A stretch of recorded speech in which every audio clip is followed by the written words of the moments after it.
and welcome to the MRKTR.io YouTube channel. This is going to be a review and tutorial on the keyword tracker Serpbook, which is the keyword tracker that we use for all of our campaigns at MRKTR.io. So first we're going to go on over to the dashboard at Serpbook, which can just be found at serpbook.com, excuse me. As you can see here, it's going to give your categories. It's going to tell us how many keywords we're using out of the total amount that we pay for on a monthly basis or annual basis. And we have all of our categories here. So we're going to go ahead and we're going to create a category, and we'll just call this category test. Now here you also have a add as a subcategory. So what you could do is you could create your category as a niche, and then you could do below that, you could kind of have sub niches or more specific, or you could even have a category as the overall niche, and then inside of that you have the particular domains that you're building out to rank for in that niche. So for this we'll just do a test category. And now we have our ranking view. So first and foremost, let's just put in, we'll just use marketer for this, MRKTR.io. You can just put in the root domain here. What Serpbook is going to do is it's going to go out and look for each of your keywords to see if your domain is anywhere in the SERP. And if it is, it will then update to the exact URL that that keyword's ranking for. Now, if you wanted to see if you have multiple pages that rank for a particular keyword, then you could tick this exact checkbox, and then you would put in your exact URL. Or whatever that is. So for this, I just finished a video on updating your host file. So let's say update host file Mac, update host file Windows.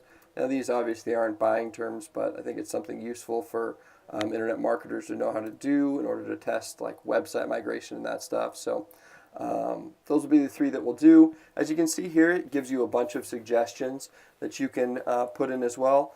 Just remember, you're paying for a certain amount of keywords, so while you may get a good suggestion in here, you also don't want to add these willy-nilly and end up using up all of your quota. So from here we have the Google region, the various TLDs by country, then you can also track by desktop or by mobile. So what we'll do is we'll just leave it at the default, google.com, because we're in the US, Google Desktop, and then you got bulk import where you can upload a previous list that you already have built of keywords. Ignore local listings. We don't need to be concerned with the map pack. You can change the search location as well as add tags. So we'll go ahead and add these, and it gets to work. So we have domain here as we put it in, the individual keywords. It's currently gathering the information, so this is going to be the Google rank, the Bing rank, the Yahoo rank, and then here we have an integration with sharedcount.com.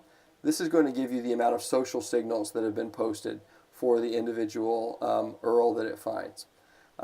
So that if you are buying social signals in order to kind of validate what your linking strategy and how quickly you're linking, this can be a good way to see how many social signals have actually been posted to a particular URL on your site.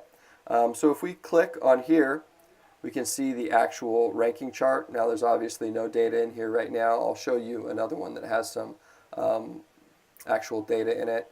And then you also have show all charts. This is going to give you so that you can scroll through and just see your charts and see a visual representation of really what you were seeing before.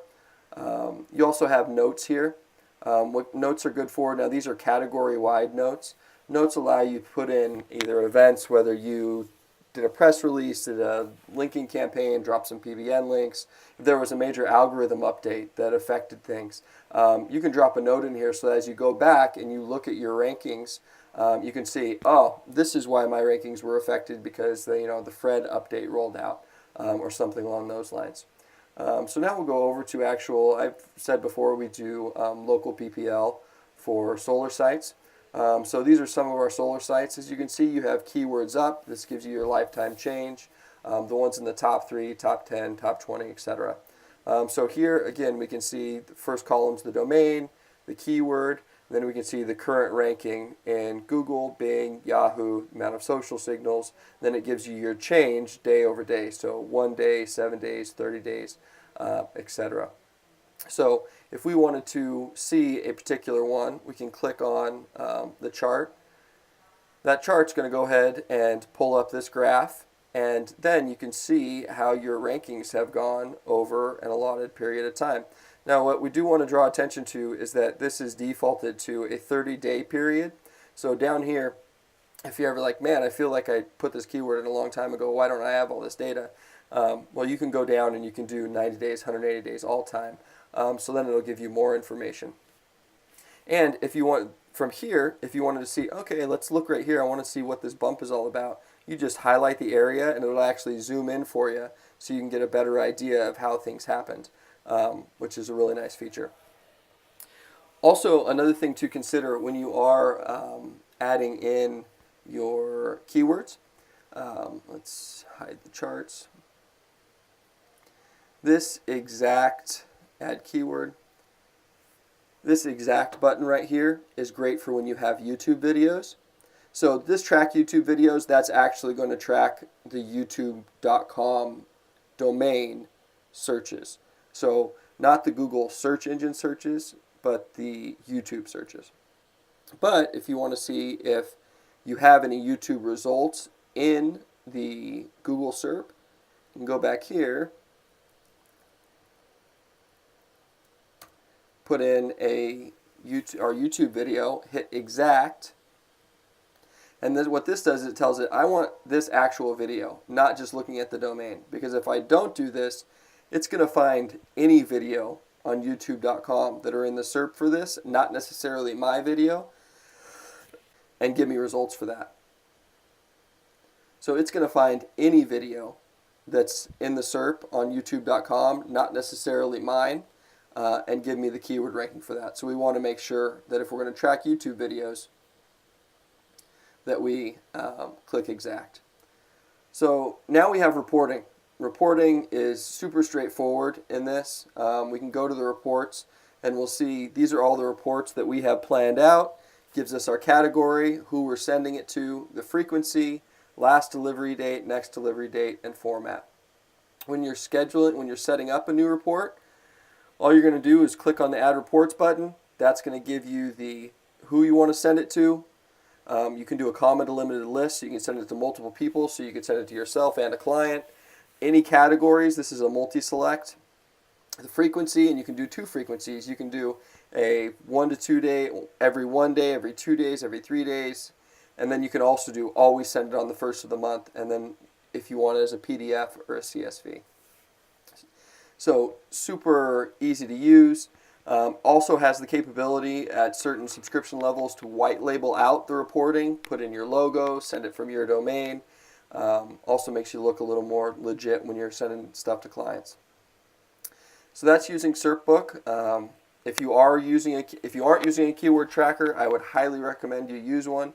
And I recommend using Serpbook. It's what we use for everything. Again, super clean implementation, does its job. It's got good automation in it, and cool ways to present data. So hope this was useful, and thanks a lot. Subscribe to our channel and get more tutorials just like this.